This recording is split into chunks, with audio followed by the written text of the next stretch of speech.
on est sur Kios et là on attend de voir s'il y a de la place pour le ferry pour Çeşme en Turquie. Parce qu'on ne peut pas prendre les billets directement, donc on est sur liste d'attente. Donc on verra si on peut traverser aujourd'hui ou pas.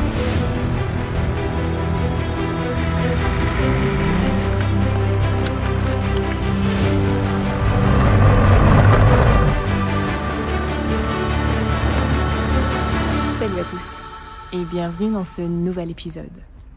On est à Sal, la Turquie. Et côté dépaysement, c'est un peu maintenant que ça commence. Alors, on va voir. C'est à notre tour de débarquer sur l'île de Kios.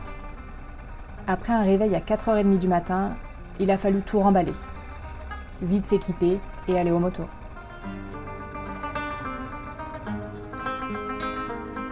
Alors, on est arrivé il y a 2 heures à peu près. Là, il est 7h40 et on est en train d'acheter les billets pour aller en Turquie. On est sur liste d'attente, donc on verra si on peut traverser aujourd'hui ou pas. On a eu droit aux dernières places. Et on embarque en suivant.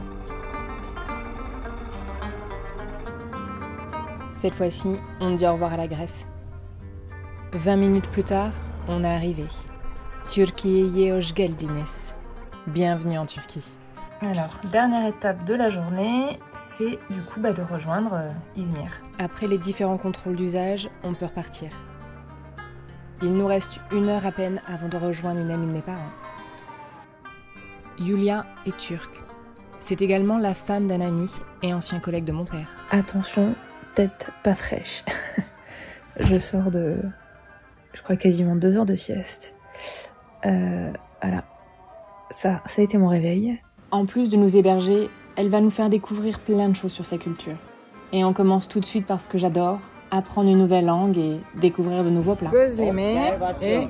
Observation. Oui. Mais avant d'attaquer les vraies visites, on s'occupe d'abord de la moto. Opération, révision complète. Je viens de graisser la chaîne, de contrôler le filtre à air et on va regarder là les plaquettes de frein avant et arrière pour s'assurer qu'elles sont encore bonnes.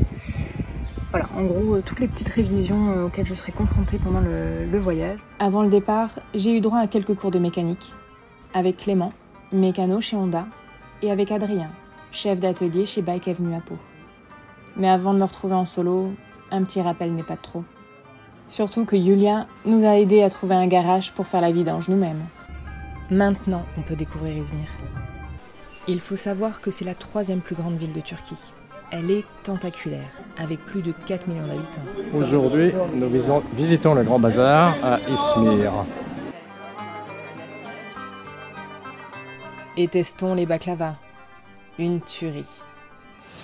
Première visite à Izmir avec l'Agora. Donc elle est juste derrière moi. Alors en fait on parle d'Agora, mais il s'agissait surtout de quartiers plutôt financiers et administratifs. Et en dessous, là où on se trouve, c'était plutôt des magasins. Cette Agora date du 3e siècle avant Jésus-Christ. Et à l'époque, Izmir s'appelait alors Smyrne.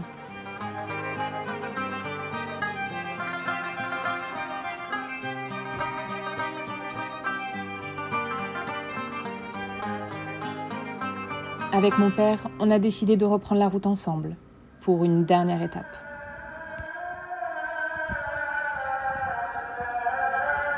Et on quitte la ville accompagné par l'appel à la prière. Merci pour tout, Yulia. Görüşürüz.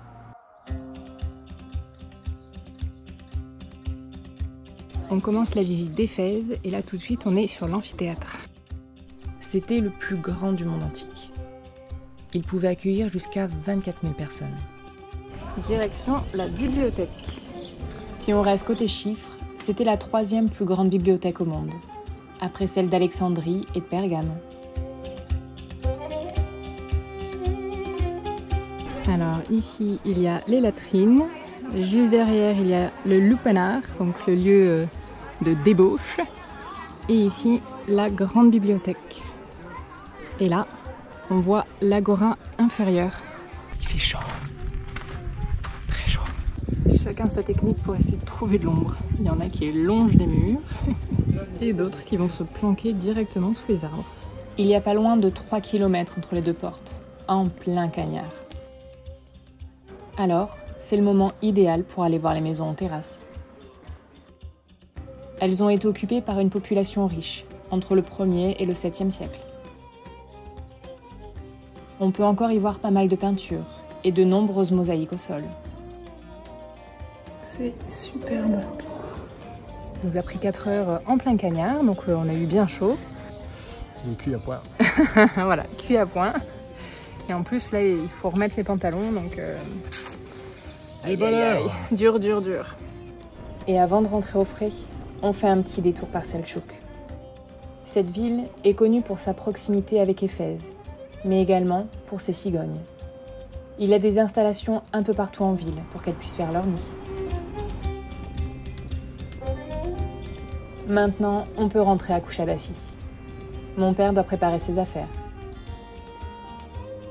Après pas loin de 4400 km et 5 semaines assez folles passées entre père et fille, il est temps de se séparer. Mon père doit rentrer en France.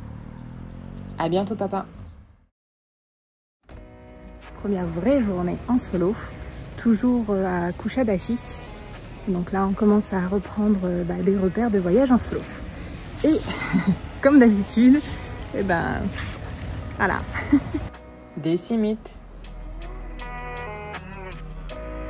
Et je vois qu'il y en a qui ont trouvé le bon spot ici. Donc je profite d'une petite semaine, même d'une grosse semaine à Kuşadası pour me reposer, pour me reconditionner dans le voyage solo. Au final, je resterai ici une dizaine de jours, à visiter et à profiter. Petit repas improvisé en bord de mer. Il reste juste à savoir si le truc vert là, ça arrache ou pas. Bon, verdict, est-ce que c'était du piment? Alors le goût ça allait, mais ça n'avait pas de graines. Là je commence à attaquer les graines et... ça pique. Au final, ce que j'aurais du mal à quitter ici, ce sont les gens. J'ai fait de superbes rencontres. Comme au Sozar Hotel où j'ai séjourné. Là-bas, 3 employés m'ont accueilli comme si je faisais partie de leur famille. Erdoğan, Yasin ve Mehmet, teşekkür ederim. Ça y est, c'est le moment de quitter Kuşadası. La moto, elle est prête, elle attend. Le voyage en solo a commencé, ça y est. Et ça annonce plein d'aventures, de rebondissements et surtout énormément de rencontres. Mais en attendant, je vous dis à très bientôt pour de prochaines vidéos. Salut!